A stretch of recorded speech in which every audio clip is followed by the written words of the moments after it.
बिस्मिल्लाहिर्रहमानिर्रहीम अस्सलामु अलैकुम। Welcome to Faiz Mushtaq YouTube academy's चैनल। Respected viewers, federal public service commission में जो इंटरनल जॉब्स होती हैं उनकी एडवर्टाइजमेंट आज एफपीएससी ने जारी की है।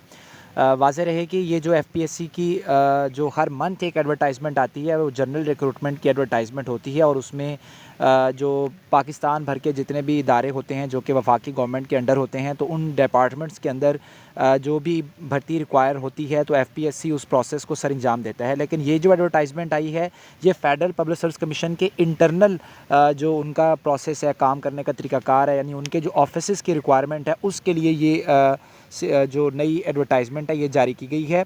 और इसमें जो लोग भी इंशाल्लाह सिलेक्ट होंगे तो उनकी जो जॉब है वो फेडरल पब्लिक सर्विस कमीशन के अंदर होगी, यानी उसमें ही उन्हें कोई ना कोई उनके पोस्ट के हवाले से जो है वो काम दिया जाएगा।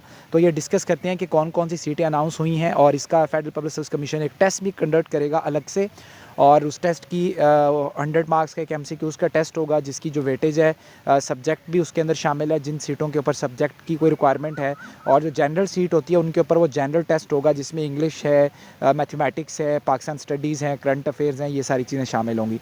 तो देखते हैं कौन कौन सी सीटें इसमें उन्होंने एडवर्टाइज़ की हैं। सबसे पहले असिस्टेंट की एक सीट है, ये 15 ग्रेड की सीट होगी और इसमें जो टोटल सीटें हैं वो 3 हैं, और जिस भी सब्जेक्ट के अंदर ग्रेजुएशन किया हो तो वो लोग इसमें इस सीट के ऊपर अप्लाई कर सकते हैं। और इसमें जो एज रिक्वायरमेंट है वो 18 साल से लेकर 33 साल तक है, और इसमें पंजाब की सीट नहीं है, इसमें सिंध रूरल की एक सीट है, और केपीके की ओपन मेरिट के ऊपर एक सीट है, और बलूचिस्तान की एक सीट है, और इसमें से एक सीट जो है वो रिज़र्व भी रखी हुई है। और इसमें पंजाब के जो कैंडिडेट्स हैं वो अप्लाई नहीं करें। आपने बाद में ये क्वेश्चन मुझसे पूछना है कमेंट करके, तो पहले मैं आपको बता रहा हूँ कि असिस्टेंट की ये जो सीट है इसमें पंजाब के डोमिसाइल होल्डर्स अप्लाई नहीं कर सकते। उसके बाद स्टैटिस्टिकल असिस्टेंट की सीटें हैं 2 15 ग्रेड की, और इसमें सेकंड क्लास या बैचलर डिग्री चाहिए विद स्टैट के साथ as one of the subject. और इसमें जो एज ब्रैकेट है वो 21 ईयर से लेकर 35 ईयर्स तक है। पंजाब की इसमें एक सीट है और सिंध अर्बन की भी एक सीट इसमें मौजूद है। फिर उसके बाद स्टेनोटाइपिस्ट की 13 सीटें हैं 14 ग्रेड की। इंटरमीडिएट चाहिए, इसके लिए मिनिमम स्पीड चाहिए टाइपिंग के लिए 80/40 वर्ड पर मिनट इन शॉर्ट हैंड और टाइपिंग रिस्पेक्टिवली। शॉर्ट हैंड के अंदर 80 और टाइपिंग में 40, और कंप्यूटर का भी थोड़ा बहुत नॉलेज आना चाहिए। 18 से लेकर 30 साल तक की एज ब्रैकेट है। पंजाब की ओपन मेरिट की एक सीट है, माइनॉरिटी की एक सीट है, सिंध की 3 सीटें अर्बन की हैं, 2 रूरल की हैं, वुमेन कोटा की सीट भी मौजूद है, और केपीके से एक सीट है, वुमेन कोटा की एक सीट है, बलूचिस्तान से 2 सीटें हैं। नेक्स्ट उसके बाद जो डाटा एंट्री ऑपरेटर की सीट है 14 ग्रेड की, एक इसमें बैचलर डिग्री चाहिए physics, math, stat, economics, computer science से, और मिनिमम जो स्पीड होनी चाहिए वो 10,000 की डिप्रेशन पर आवर होनी चाहिए। डाटा एंट्री करने के लिए 18 से 30 साल तक की एज लिमिट है, और बलूचिस्तान के लिए ये सीट अनाउंस की गई है।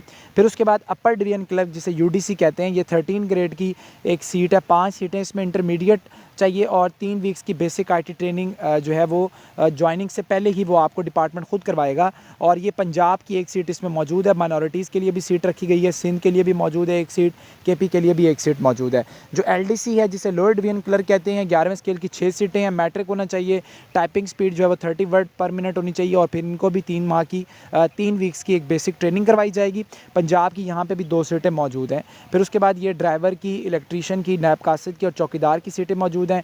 जो रिक्रूटमेंट है वो इस्टेब्लिशमेंट डिवीज़न के रिक्रूटमेंट पॉलिसी के मुताबिक सारा का सारा इसका प्रोसीजर होगा, और 5 ईयर की जनरल एज रिलैक्सेशन इसमें शामिल की जाएगी, और इसमें जो है वो 2% कोटा जो है वो डिसेबिलिटीज़ के लिए रखा गया है, और 50% जो वैकेंसीज़ हैं वो जो हैं वो एक्स सर्विसमैन को दी जाएंगी BS1 से लेके BS4 की। और एप्लीकेशन जो है ये सबमिट करवानी है आपने ऑनलाइन, और आपने वाज़े तौर पे लिखना है कि आप किस पोस्ट के लिए अप्लाई कर रहे हैं, सब्जेक्ट वगैरह सारा कुछ आपने लिखना है, और लास्ट डेट इसमें अप्लाई करने की है 25 अप्रैल 2023, ठीक है। और आप इस एफपीएससी की वेबसाइट पे जाके इसको अप्लाई कर सकते हैं। और फिर उसके बाद आप लोगों ने एफपीएससी के साथ टच में रहना है। टच में रहने का मतलब ये होता है कि फ्रीक्वेंटली उनकी वेबसाइट को विज़िट करना है, और एसएमएस भी आपको वो करेंगे, ईमेल भी करेंगे, और फर्दर जो प्रोसेस है उसके मुताबिक आपको गाइड करेंगे। तो जो लोग इसमें अप्लाई कर सकते हैं वो ज़रूर अप्लाई करें, अच्छी अपॉर्चुनिटी है, हर जगह पर अप्लाई अप्लाई करना चाहिए, टेस्ट देना चाहिए इर्रिस्पेक्टिव ऑफ दैट कि स्केल छोटा है या स्केल बड़ा है। आप पहला टारगेट आपका ये होना चाहिए कि आज के इस दौर में आपकी गवर्नमेंट जॉब में एंट्री हो जाए। जब आप एक दफ़ा जॉब ले लेंगे तो फिर इंशाल्लाह स्केल भी आपके बेहतर होते चले जाएंगे, डिपार्टमेंट्स भी बेहतर होते चले जाएंगे।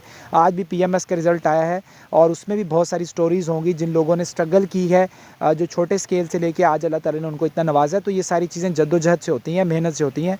मेहनत करेंगे तो इंशाल्लाह आपको भी ज़रूर कामयाबी मिलेगी।